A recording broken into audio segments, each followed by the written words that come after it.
everybody, welcome back to Gideon Stuff, and welcome to another discussion video. Today, the topic we're discussing is safe queens. Now, like with all my discussion videos, feel free to chime in the comments below, tell me what you think, your own opinions, and this, that, and the other, whatever. But safe queens is a topic that sometimes it's brought up in sometimes negative connotations in some way. And so we're going to be talking about my personal safe queens and my approach to safe queens in this video. But to just kind of start off, I want to say that there's not a right or a wrong answer to how you engage with the knife hobby, with the EDC hobby, whether you're collecting, pocket knives, flashlights, wallets, hanks, firearms, all of the above, whatever it is. There's not a right or a wrong way to do it. Whatever brings you joy in the hobby is what matters. So I'm not going to sit here and tell you how to use your knives. I know a lot of people like to do that in the comments. But today we're just going to talk about my take on safe queens. I'm not your dad. I'm not your lawyer. I'm not your accountant. I'm not your wife. So I'm not going to tell you how to spend your money or what to do with the things you own. So let's go ahead and start off by defining what a safe queen is. Safe queen is a term that I think originated in the car collecting world. I don't know for certain, but from a cursory internet search, it seems to me that that's kind of where it started. But it refers to any item that a collector has that they basically lock away and they only own it for the enjoyment of owning it. So in the knife world, this is what I talk about mainly. That would be a pocket knife that I own, or a fixed blade that I own but never use. I don't carry it. I don't use it to break down my recycling. None of that. I own it. It sits in a box or on a shelf or in a display case or wherever I keep my knives, which tends to be drawers and all over my desk. It's a knife that I just have for the sake of having it. And again, there's nothing really wrong with this. So let's talk about what my safe queens are. I have said a lot on this channel that I don't really have any safe queens, and that's kind of true. I get a lot of enjoyment from using knives. To me, that is why I'm in this hobby. I really, really love carrying my favorite knives.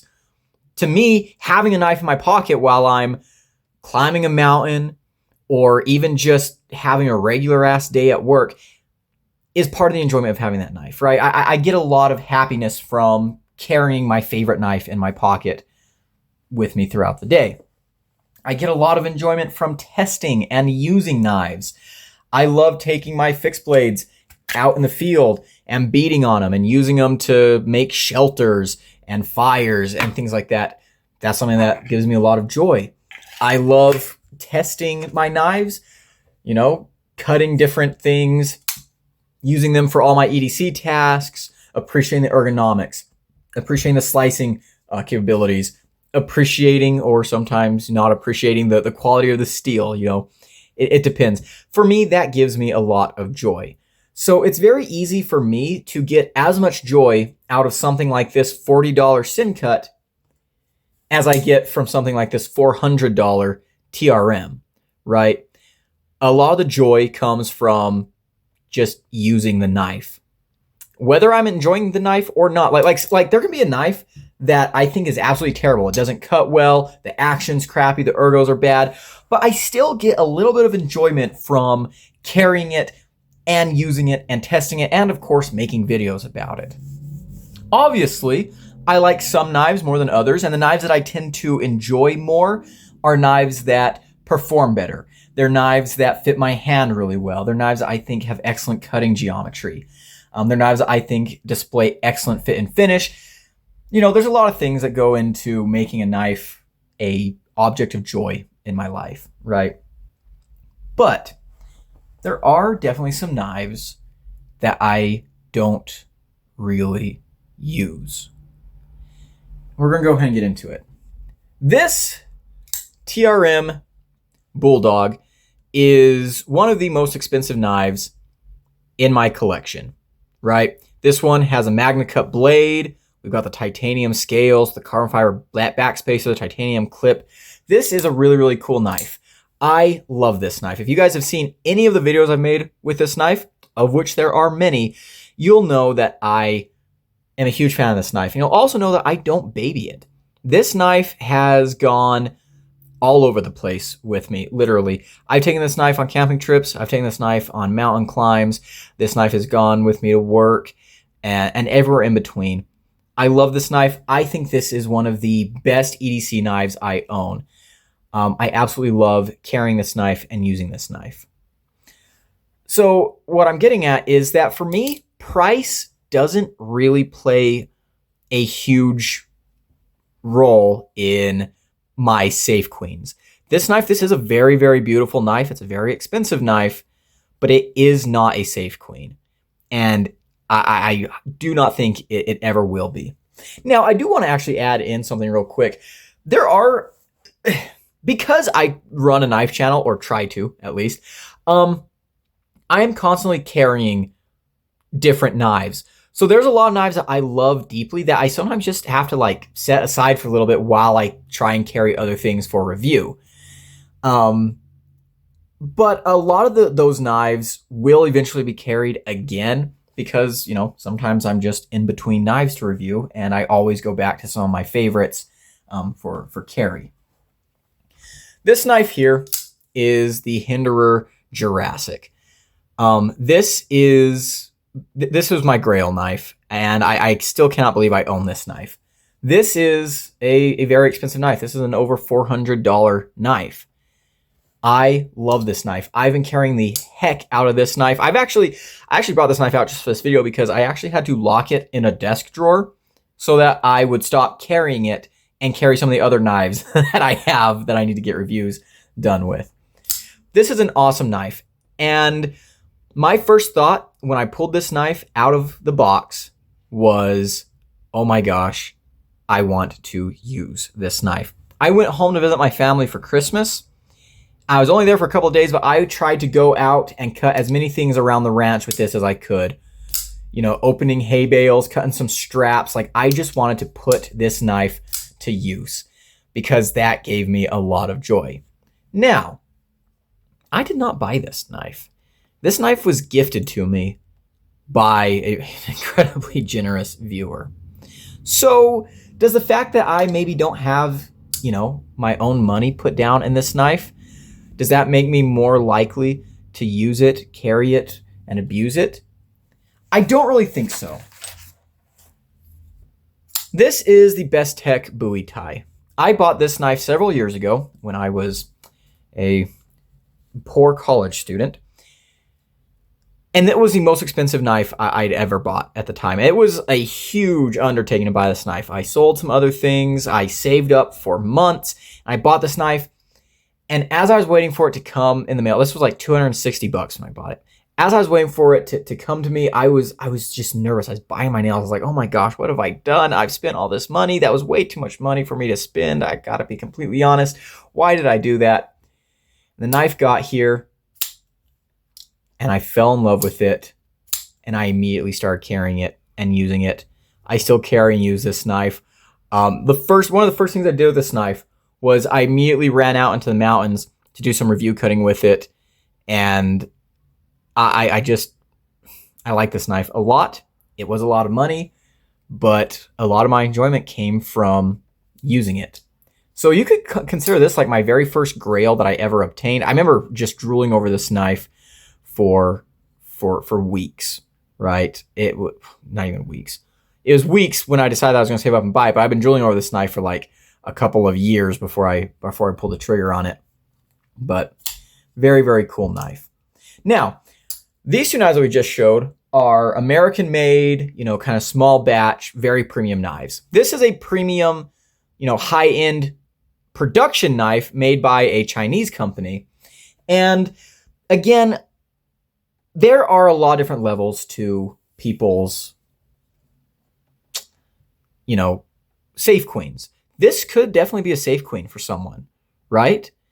these could be safe queens for someone. Maybe, this is your only knife that you have that's in that price category and you just really want to keep it nice.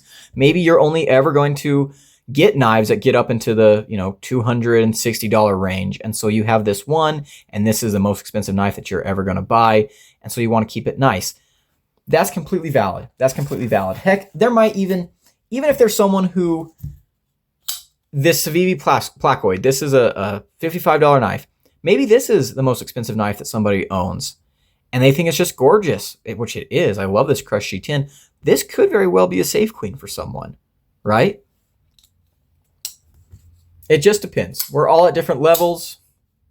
Who knows? I know a lot of people, they'll have like this as their user, and maybe some of their fancier knives will be safe queens. They own them just for the enjoyment. We already talked about like fixed blades. None of my fixed blades are safe queens. They all get used and abused. So, what are my safe queens? Well, I brought out a couple of examples to share with you guys. One of them is this. This is a Cold Steel 8015, as you can see. And this knife, alongside a lot of my other Cold Steels, have kind of obtained safe queen status. Now, these knives were not always safe queens. In fact, I have used and abused the snot out of these knives. Back when I was cowboying, I was always carrying my 8015. This is my very favorite folding knife design of all time. I love the 8015. I love it. I have 3 of these. One of them is a 8015 Light. I got so much enjoyment out of carrying this knife, using this knife. I would even go and do dumb stuff with these knives in the woods. Some of it I filmed and, put on YouTube, and you can watch those videos. Some of it I just did just for the hell of it. But fast forward to the current era, and my life has changed a lot. I don't live out in the country anymore. I don't work on a cattle ranch. I'm not out in the woods as often as I would maybe like to be. A lot of my life has become a little bit more, I don't know, for lack of a better word, mundane, I guess. I'm more of an urbanite now. I still love to go outside, and I do a lot of mountain climbing. I do a lot of backpacking. I do a lot of active outdoor stuff. But the things that I do in my life now don't really necessitate a knife like this. And in fact, carrying a knife like this would be just a little bit aggravating, especially something like this knife here, the 4MAX Scout. I don't need this in my day-to-day life. Now, when I was working out on the ranch and stuff, this was still a lot of knife, but I could use it and carry it and get a lot of good use out of it. This right here was a lot more manageable. It's a little more sane than the 4MAX, but this was a really, really solid EDC companion. Today, it's not.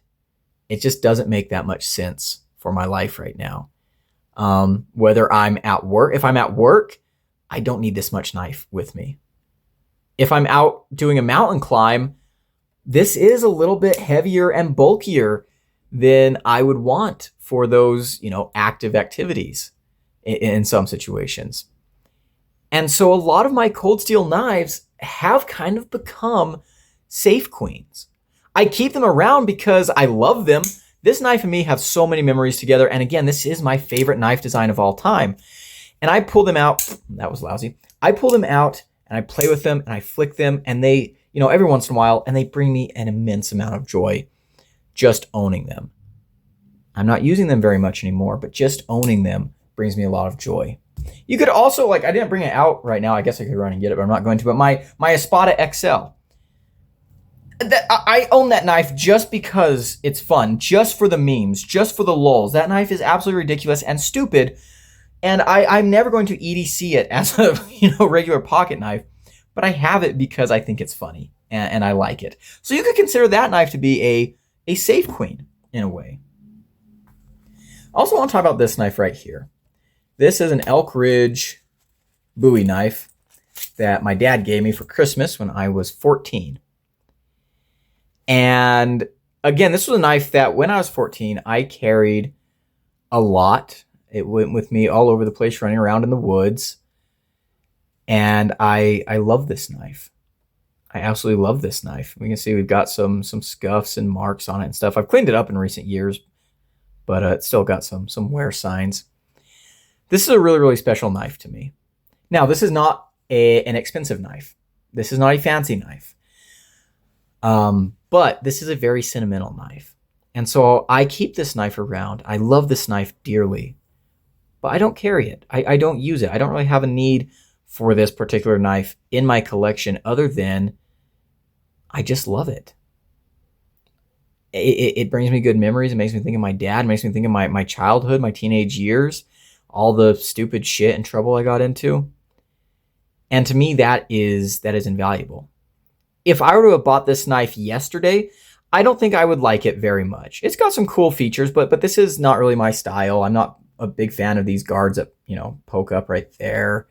It's, the materials are not quite up to snuff for my taste these days. But none of that matters because I didn't get this knife yesterday. I got this knife, oh my gosh, 11 years ago. I'm old. And that means more to me than anything else. And so for me, it seems like that's kind of where my Grail knives sit. They are knives that I have because I love them. They're knives that I don't really need. I don't have a need to own them, but I love them. I am a collector. I'm a knife user and stuff, but I'm also a collector. I'm just an enthusiast. I like having these knives around. I like owning them. There's a lot of joy I get just from having them. Collectors are weird, right? The collecting mindset is kind of bizarre, but it's something that I definitely feel and appreciate. And it's important to me. It's special to me. Another knife, kind of in the same vein as that other Elk Ridge, is another Elk Ridge. I've showed this knife a couple of times on the channel, but I always like bringing this knife out because this knife especially reminds me of my youth. I've told the story about this knife, so well, you know what? I'll tell the story again. Why not? When I was a teenager, my cousin Austin and I used to do a lot of... We'd make money by just doing odd jobs for people around our community. We'd chop wood, and we'd clear sagebrush, we'd build barns and sheds, and basically just do anything that people would pay us to do. And sometimes we'd take our money and we'd buy stupid things like this. Now, my mom hated when I would do stuff like that, and she would discourage me from buying things like this, and a lot of times I would listen. But one time, my cousin Austin bought this knife. We've been drooling over it at the Big Five for a while. And he bought the last one they had there for a little bit. And I remember thinking it was just so beautiful. I loved the orange sheath. I loved how just big and massive and just ridiculous this knife was. But I never found one again. And then, a couple years later, I'm coming home to visit my parents one holiday season for college. And I happened to stop by the Big Five there in Taos, New Mexico on my way home. And I saw that they had this there in the display case. And so I bought it. And it reminds me of my cousin. It reminds me of being a kid. It reminds me of all the stupid stuff that we used to do. And I have used this knife kind of. I've chopped some fruits and vegetables with it and things like that. But really, this is a knife that does not get used at all. I keep it close by me all the time. Close by me, I mean, like, every time I've moved, I always make sure that I have this knife and that knife packed up. They always go with me because they just bring me an insurmountable amount of joy. Even though, again, not really my thing. Not really my thing. And there are other knives that I have bouncing around that have similar stories. Knives that I used to use a lot that now I don't, but they have such sentimental value to me that I keep them around. And in the case of the 8015 too, yeah, there's a sentimental value. There's the history that me and this knife have. But I like this design a lot. Again, I own 3 of this design. because I do enjoy the, the Scorpion Lock quite a bit. I think it's a really, really fun, unique knife. And so I keep these around just because, good memories and novelty, right? Unique locks, crazy size, even though I don't carry them anymore. And then some knives like these I have just because of the sentimental value and nothing else. It's sentimental value only. So those are my Safe Queens. And they might not be Safe Queens in the traditional sense, but again, that's okay. We all engage with this hobby in different ways. And I just want to share with you guys how I engage with the hobby and the knives that I would consider my Safe Queens. But that's going to be it for today's video, guys. Big shout out to my channel members at the Cowboy level. I appreciate everything they do for the channel. If you want to become a member and support the channel directly, there's a link down below. As for the rest of you hooligans, if you enjoyed this video, leave it a like, comment below. Tell me what your Safe Queens are or aren't. And subscribe. And share the video. I never say that, but it helps the channel a lot. But yeah, that's going to be it for today, guys. I've been Gideon. Until next time, adios.